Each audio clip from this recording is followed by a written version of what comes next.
This is CBN NewsWatch. And thanks for joining us for CBN NewsWatch. I'm Heather Sells. We begin with the growing impact of the coronavirus. Not only are the number of cases worldwide ratcheting up, financial markets are being hit hard again, and the price of oil is plunging on concerns that the world economy is going to slow down due to cutbacks in travel. Here in the U.S., officials are taking urgent measures to contain the virus. CBN's Gary Lane has the latest. The Dow Jones tumbled 1,838 points Monday, or 7.1%, only minutes after the opening bell. That triggered a temporary halt in trading. Fears over the impact of the coronavirus on the global economy were to blame. Also, an escalating oil battle between Saudi Arabia and Russia sent oil prices plummeting, and markets dropped drastically in Europe and the Middle East. Investors there are concerned about people cutting back on travel because of the COVID-19 virus. Businesses and countries that rely on tourism dollars are starting to feel the pinch. Here at home, at least 550 coronavirus cases now reported in the U.S. in at least 34 states. In New York, a school district in Westchester County reports at least 82 confirmed cases of COVID-19. Scarsdale schools are closed until March 18th to prevent the virus from spreading. And two members of Congress report they've gone into self-quarantine. Senator Ted Cruz and Representative Paul Gosar both interacted with an infected person at the recent Conservative Political Action Conference in Maryland late last month. Neither member of Congress is experiencing symptoms of the virus. Dr. Anthony Fauci says draconian measures may not be applied, but mitigation is expected. You'll have to do essentially social distancing, keep people out of crowded places, take a look at seriousness. Do you really need to travel? Those kinds of things. And I think it's particularly important among the most vulnerable. The U.S. State Department is warning people, especially those with underlying health conditions, against taking cruises. Passengers on the Grand Princess cruise ship are expected to disembark in California today. 21 people on board that ship tested positive for the virus. We're basically on board a floating petri dish. Officials are urging caution to avoid direct contact with people, even in church. There were few handshakes during the passing of the peace at St. Peter's Church in Greenwood, Colorado Sunday, just elbow and fist bumps. But what about communion? So we're trying to be careful to make sure that our servers have their hands well cleaned and that people know how to be careful and thoughtful when they receive the bread and the wine. Overseas, Italy is locking down a northern region of the country, restricting travel to 16 million people. That's 1/4 of the population. And in neighboring France, officials are taking drastic steps to curb the outbreak that is disrupting businesses, tourism, and even churches. Gary Lane, CBN News. As Gary Lane mentioned, the oil market is plummeting right now. That after Russia and Saudi Arabia failed to come to an agreement to prop up prices over concerns that the coronavirus is hurting the global economy. Bloomberg reports that Russian President Vladimir Putin has pulled out of his coalition with OPEC because he's angry with the Trump administration for using energy as a political and economic weapon, including U.S. sanctions that hurt Russian oil projects. Russia's coalition with OPEC also helps America's shale oil industry, and Russia's move to pull out will hurt that industry. Prices for U.S. oil, West Texas crude falling nearly 25% today to $31.50. And joining us now is the national radio and TV host of Financial Issues, Dan Celia. Dan, thanks for joining us. Stocks fell so sharply in just the first 4 minutes today that the market automatically stopped trading for 15 minutes, and stocks have fallen almost 20% from their highs. What is your take on what Wall Street is thinking right now? Well, Wall Street is doing what they do, and they watch sellers, and so people are selling. People are in a panic. Obviously, the oil market's tanking is playing a huge part in this. I think it's more right now the focus on oil than it is the coronavirus. Both of these things, in my opinion, are what we would call black swan events. They were totally out of the blue. They came out of nowhere. There was no analytics that was going to predict either one of these, one more of a geopolitical event, one obviously an unknown of this virus. So it is impacting markets. The problem with the oil crisis, Heather, is that will create a much greater impact on the economy. The coronavirus is certainly hurting the economy now, as we're seeing with tourism and such, and some of the travel industry, but isn't going to do, or not likely would do, the damage that an oil crisis might. So that is a huge, huge issue. And that's something we've got to watch very closely. And that is what's pulling this down. If the oil stocks continue to drop as a result of a larger glut in oil globally, then that is going to hurt the financial sector at some point in time. And the financial sector is the largest piece of our economy, and we've got to be extremely concerned about that. Right. It's all moving so fast right now. I want to ask you, just practically speaking, you had told us, I believe it was last week, that long-term investors will be fine. What is your advice to people who are watching their portfolios right now? Yeah, I haven't changed that, Heather. I believe that both of these events are transitory. I think they're both temporary events. Yes, the virus could go until even September. If that would be unfortunate, but it could. I think the oil market has got to get straightened out fairly quick, because Vladimir Putin, this is hurting them far more than it's going to hurt us. They are already in a free fall in their economy. They've been in a bad way in their economy. All they have is oil. It's their number one export. They need it desperately. They need desperately at least $60, $70 a barrel. And this is going to really hurt their economy. This has to be short-lived unless they just want to go into a depression. All right, and we just have about 30 seconds left, but Bloomberg is reporting the Trump administration is working on measures to blunt the fallout. It could include a temporary expansion of paid sick leave, possible help for companies facing disruption from the outbreak. Would that make a difference? Yeah, it would make a difference. It's going to hurt. Now it's beginning to hurt the economy in a bigger way. That will make a huge difference, because it's going to hurt productivity, imports, exports, travel. It's going to hurt across a much broader sector of the economy, not just the markets. All right, well, we are out of time, but Dan Celia, thanks for your insights. We really appreciate it. You're welcome. Thank you, Heather. Thanks. And do stay with us for the latest on the coronavirus as we continue to provide updates right here on the CBN News Channel and on CBNnews.com. Well, in other news, a tragic report out of Iraq. The Pentagon said in a statement this morning that enemy forces have killed 2 U.S. service members. Officials said the soldiers were killed while, quote, advising and accompanying Iraqi security forces during a mission to eliminate an ISIS terrorist stronghold in the country. The service members' names have not yet been released. There are currently around 5,000 troops stationed in Iraq.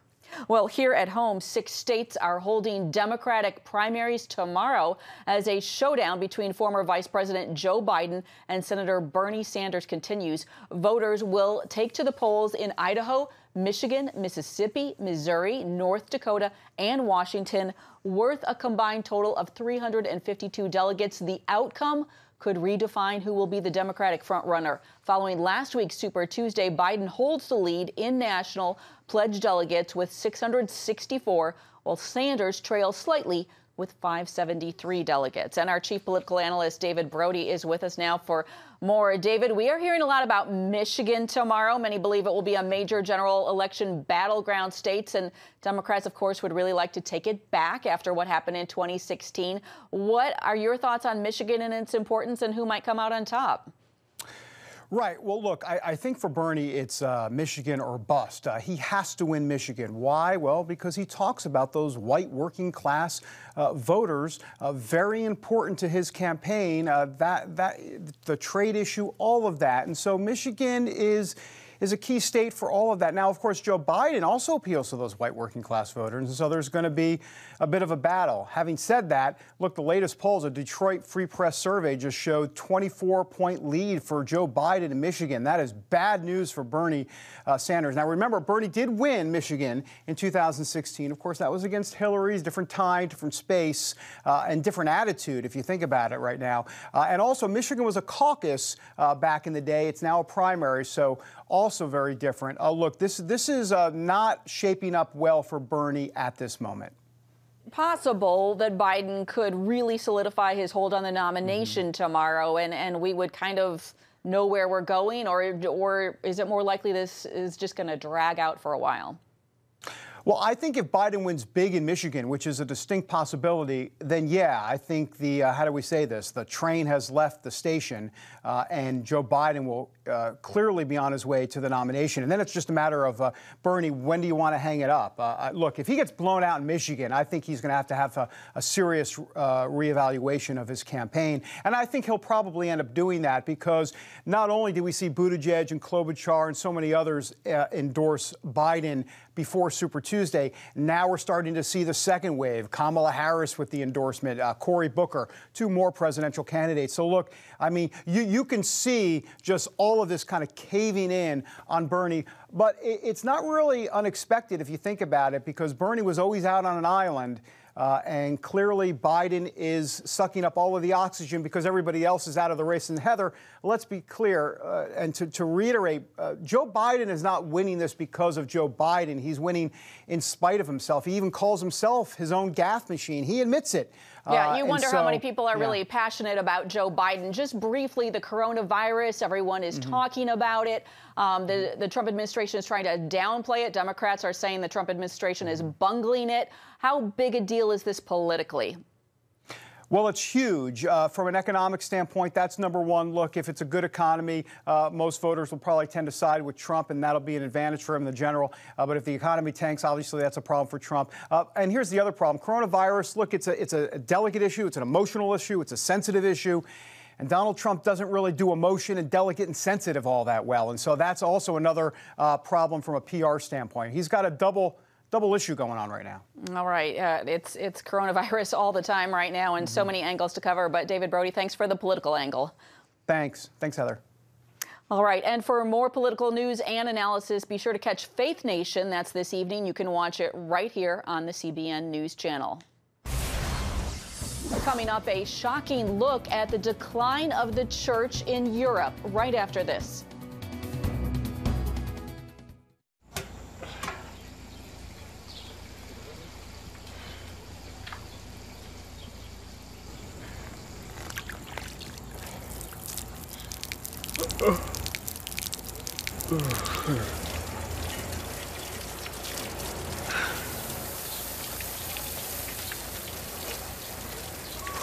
Life is better with a good night's sleep. Get your free DVD or booklet of Protect Your Sleep as the world watches from the outside. It's a big diplomatic tug of war here in the Middle East. Go inside the story with Jerusalem Dateline. Israeli archaeologists are talking about a discovery that could change the thinking about the Temple Mount. Join CBN Jerusalem Bureau Chief Chris Mitchell and get the biblical perspective on the events shaping the world. What starts in Israel then ends up going to other places. Watch Jerusalem Dateline Friday night at 9:30 on the CBN News Channel. Life. It's meant to be lived fully. Jesus said it. I came to give you life. Life to the fullest. Life in your family. Life in your finances. Life in your body, mind, and spirit. Life in your everyday.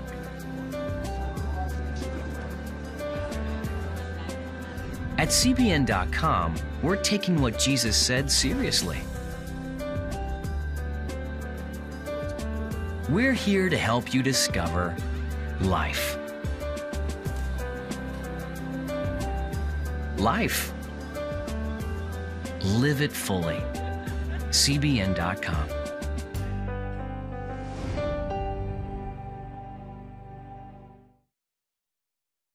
It's almost beyond belief. Churches in Europe changed into bars for stag parties, indoor skateboard parks. There's even a school for circus performers. Many believe Europe has sunk to a new low, rejecting Christianity and embracing its pagan roots. What will it take to turn this new dark continent around? Dale Hurd brings us the story from London.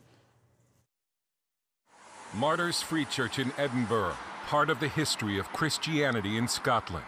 Today it's Frankenstein, which describes itself as both a family-friendly venue and a place for stag parties and bar-top dancers. This is St. Paul's Church in Bristol, England. It's now a school for circus performers. And in Linares, Spain, the Church of Santa Barbara is now Chaos Temple, a skateboard park. But before you get angry with the owners of Frankenstein, understand that Europe today has more empty church buildings than it knows what to do with, because Europe is by and large no longer Christian. These are the remnants of a lost civilization, Christian civilization.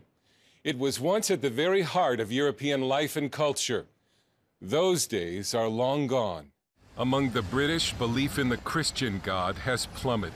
The trajectory is very clear. Something like 70–75% of British under 30s say they have no religion. Theologian Stephen Bullivant, author of Mass Exodus, says Europe's move away from Christianity is accelerating. People often ask me, especially in the Catholic Church, it's kind of, what can we do to kind of bring everyone back, And half serious, I always say, well, invest in time machine technology. The data is clear.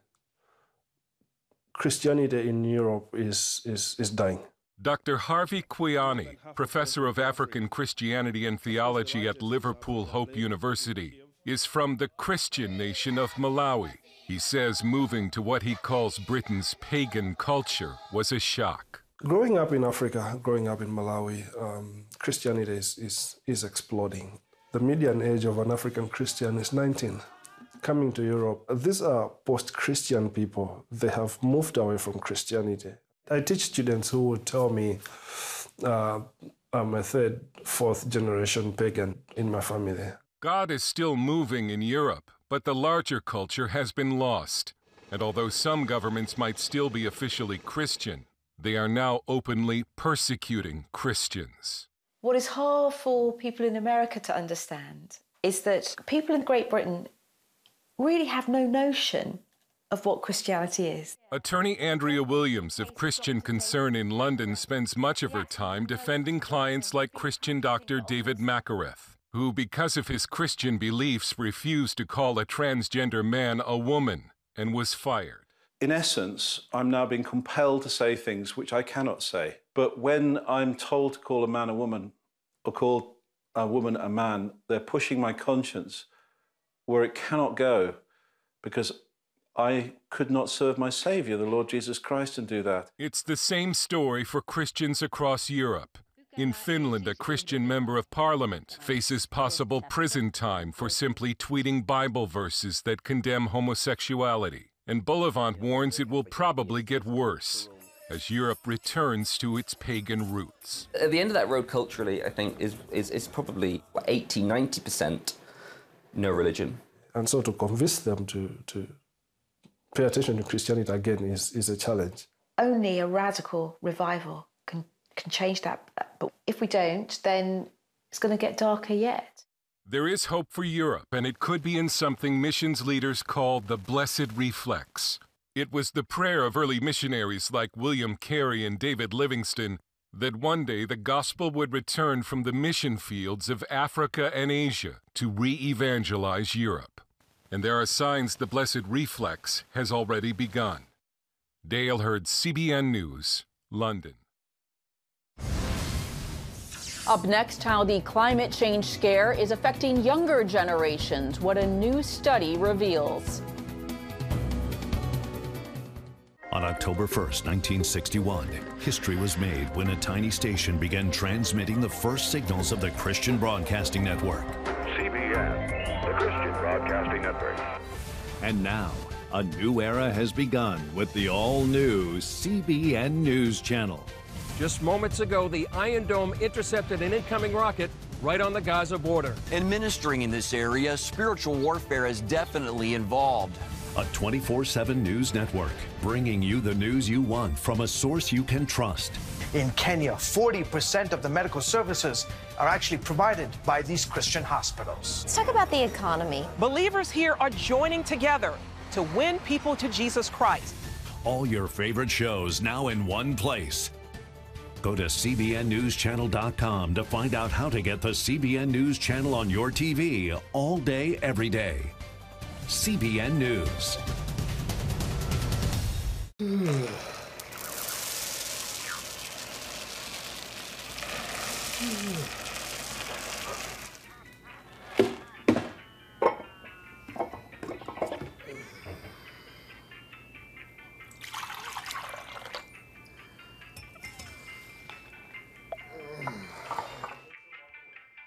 Life is better with a good night's sleep.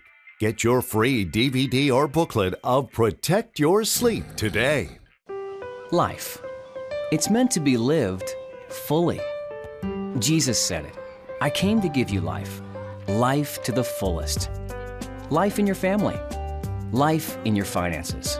Life in your body, mind, and spirit. Life in your everyday. At CBN.com, we're taking what Jesus said seriously. We're here to help you discover life. Life.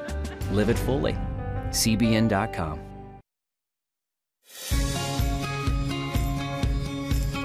Young people, millennials, are flocking to church. It's not an exaggeration to say that we love to meet them and that we love to know their stories.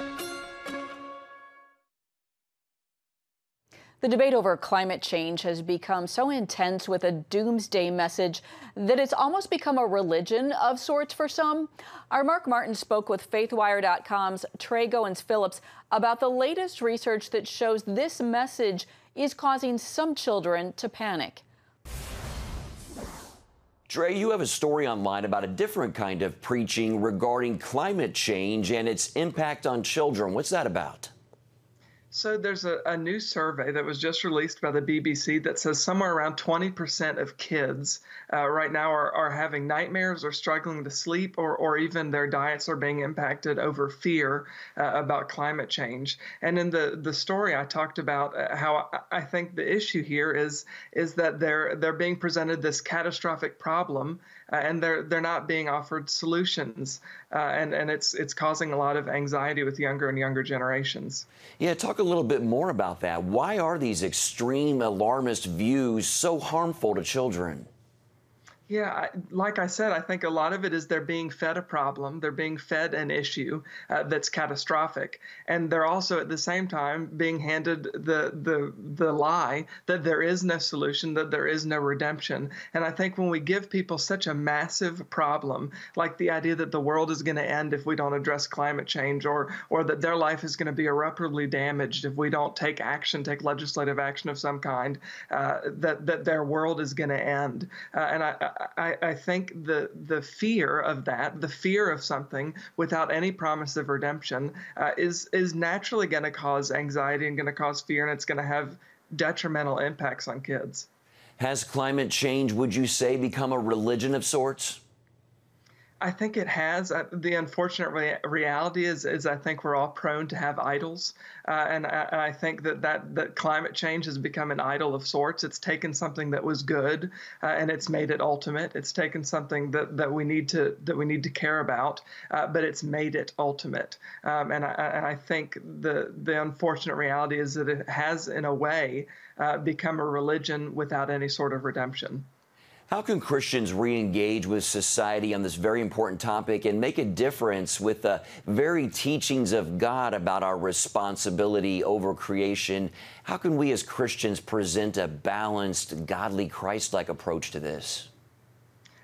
In your question, you kind of answered what I would say, is that this is an issue. We need to care about the climate. We need to care about our environment. Scripture tells us in Genesis that we have dominion from God over creation.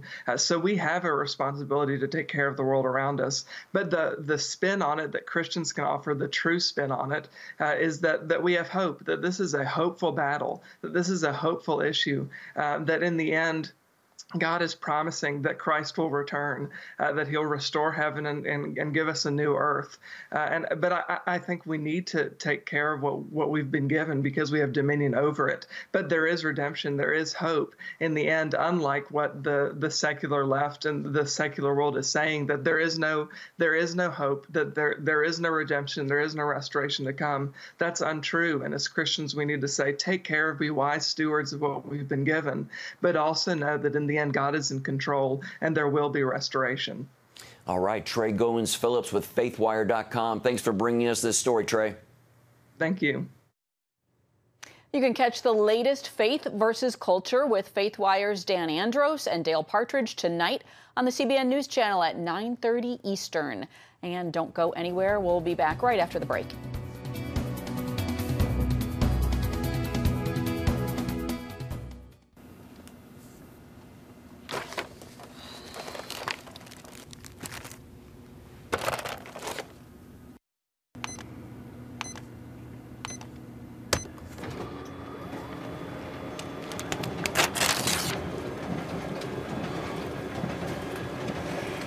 Life is better with a good night's sleep.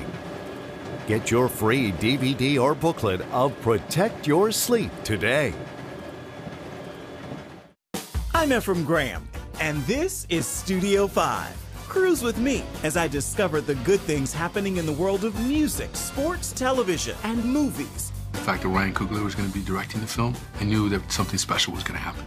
We'll chat with artists at the forefront of entertainment and explore the connection between popular culture and faith. I asked my pastor, I said, well, does that mean I'm supposed to be a preacher? He says, well, no, you already have a pulpit. Watch Studio 5 Wednesday night at 9:30. Remember for a moment what it was like to be a child. You believed every story you were told. You saw a world full of endless possibilities. What stories will the world's orphaned and at-risk children believe? We believe the Bible tells the only story truly worth believing. We believe that every child should have the opportunity to dream, the chance to take challenges and turn them into possibilities, the chance to stand on the promises of God, to recognize their place in the greatest story ever told. They have their whole lives ahead of them. Theirs is a world of endless possibilities. They are looking for a story to believe. We will tell them that story. Will you join us?